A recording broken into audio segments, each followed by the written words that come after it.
registration on it. It does, and it is kind of a funny little airplane. I mean, look at the leading edge here. What's with this? This is called a slat.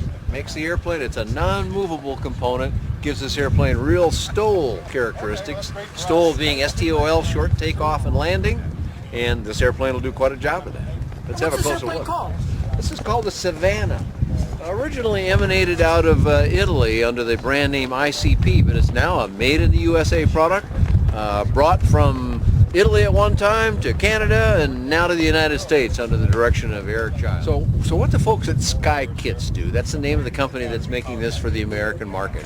They bring in basically a kit from the ICP company of Italy that originally designed this. This has been flying. I flew it in Italy in the mid-90s. So this airplane's been around quite a while, but Skykits has taken that and developed it into 4 different SLSA models, partly by that wing that is different on the leading edge. Some of them have a VG arrangement, vortex generator arrangement on top. They made some various variations on the theme so that they kind of got 4 different airplanes out of what basically looks to be about the same airplane. And this is one of those, the short takeoff and landings means this is an airplane that can be used in a lot of environments. You can use it on a nice concrete airport like this one is, but you can also land this out in the bush pretty well. And this looks the same, but looks different. Oh, they do, but there's a few little key differences that is part of the variation in the theme. First of all, a little longer nose on this one, also a little wider cockpit, and all these little black things up here, the little pieces of plastic, these do some real magic. Now, we've heard of vortex generators, but it always kind of amazes people how a piece this small and arranged all the way along the leading edge of the wing can make this airplane take off and land even shorter. And even though this appears to disturb the airflow, what it really does is make the wind, the air hug the wing that much better so that you get better low-speed performance out of it and helps make the short takeoff and landing characteristic that much more solid. The construction of this airplane looks to be a little different than what we've been discussing recently. Well, first of all, it's an all-metal airplane. I mean, throughout. Wings, every part of it's all metal. But and the way they painted this one with this whole yellow interior just makes it, this as I'm sitting here, it feels very bright. But that's also helped because there's a full skylight above me. And so a lot of light is coming into the cockpit, makes a nice comfortable feel to it. But it's a nice broad width here, too. A couple of big guys could be in this airplane very comfortably, Dave.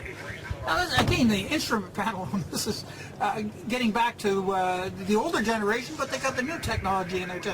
Yeah, kind of a mixed breed here. And of course, they can make it both ways. One they showed down at the Sebring show last year, I believe it was. They had full glass panel across, so you can kind of have it the way you want it. Since they are the manufacturer, they're officially the manufacturer, even though they bring in a kit and do that. So they have the discretion then to mount whatever they want in the panel.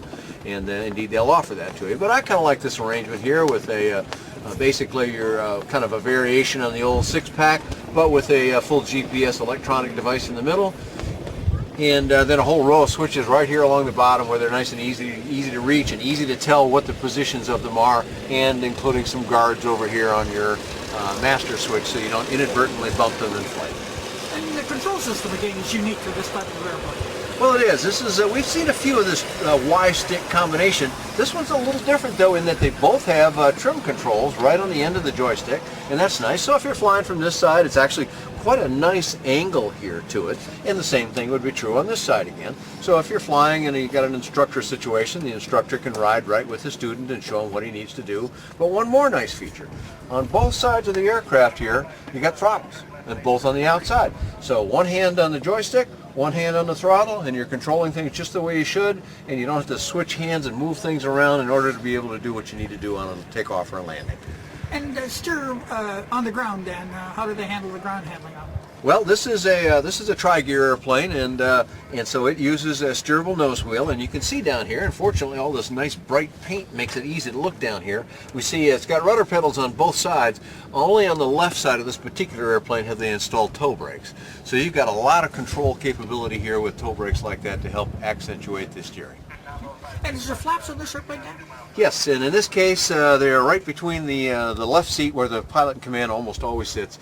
And you've got a flap handle right here in front of you that moves back and forth and allows your adjustment. And it's right up here where you can get at it. Now, it's not going to be in your way because it's on either side of your, or it's in between your legs.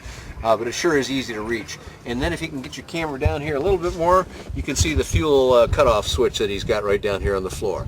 And none of that's going to be in a place where you wouldn't pull your feet back this far. Your feet would be up here and you can rest on this nice little ridge. So that's not going to be in the way at all. So in addition, we see the way it's set up here, but the company assures us that they also offer a dual joystick arrangement, and you can have toe brakes on both positions if you want that extra equipment. And instead of the mechanical flap, you can have electric flaps, which then could be a panel-mounted switch and any pilot could operate. So you got quite a bit of room in here to carry some extra stuff with you. Right behind the seats, you got a nice bulkhead, solid bulkhead wall here. You got this nice little cargo netting, and I've kind of pre-done this here so I can get it off easily, but just move that down. That way nothing comes forward and bumps into you. A couple extra seat cushions here if you need to be adjusted for height. They've got a couple of components here they just taken off, but I can't hardly even see all the way. I can't reach all the way back in here, so there's quite a bit of room back here and a sturdy area that can carry some extra luggage with you for when you get to your destination, but you could reach it in flight if you needed to. What kind of power are they using in this now?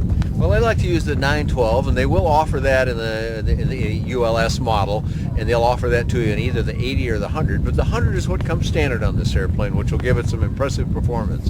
That much power and a 3-blade prop and a wing that's highly efficient at slow speeds just about guarantees that the STOL part is just what they say it is. What kind of performance would we get out using the Rotax engine? Yeah? Well, you know, you're going to cruise at about 105 miles an hour in this aircraft, but the beauty of it is that whole slow speed thing that they've optimized with the wing design and various other attributes of it means it'll stall at about 30 miles an hour, and under full power we're told it'll stall at only 26 miles an hour. That's hardly moving through the air, and yet this airplane can manage that kind of thing. So a slow speed delight, if you got to get it into a rough environment somewhere or a very short field, shouldn't be any problem in this airplane. For more information, Dan, where would we go? You just go to the manufacturer's website, which is skykits.com. Now, this is a fully built airplane, but the name of the company is Skykits, SKYKITS.com, located in Paris, Tennessee now. And that's where you can get all the information on all their different models that they have available. And you have a flight report on this one, Dan? I do have a report on the Savannah. You can find that on my website, which is bydanjohnson.com or bydanjohnson.com. Keeping life in a good-natured perspective is a common practice of pilots. Come on. Come on.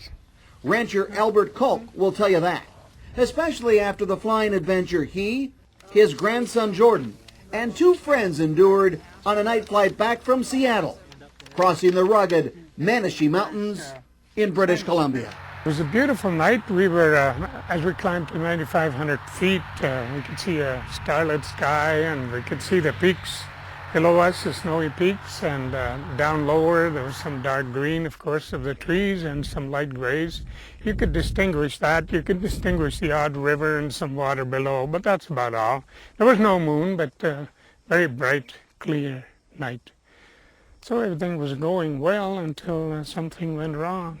And then he said shoot, and I remembered, and all of a sudden, just like everything kind of put it in perspective a bit. It was a lot nicer. You realize that you do have some security, some safety in that. I hollered, shoot, seatbelts, and I pulled back the power, turned off the ignition and whatever needed to be done. Then I pulled the chute. There was a little explosion, which was good to hear. It's kind of loud, but it's good to hear that explosion. But what was even better to hear, when that parachute started to deploy. And when it first starts to deploy, there's that ring above that holds it for a ways, and then it starts to deploy more and more. And that's just such a gorgeous feeling. It is holding, and we're going down on the chute, the whole airplane. And that was just such a beautiful feeling, a feeling of comfort and joy, you might say. Albert's airplane eventually floated safely to the ground, threading the needle on his way down through a small opening between some tall trees and coming to rest on a steep, sloped rock pile.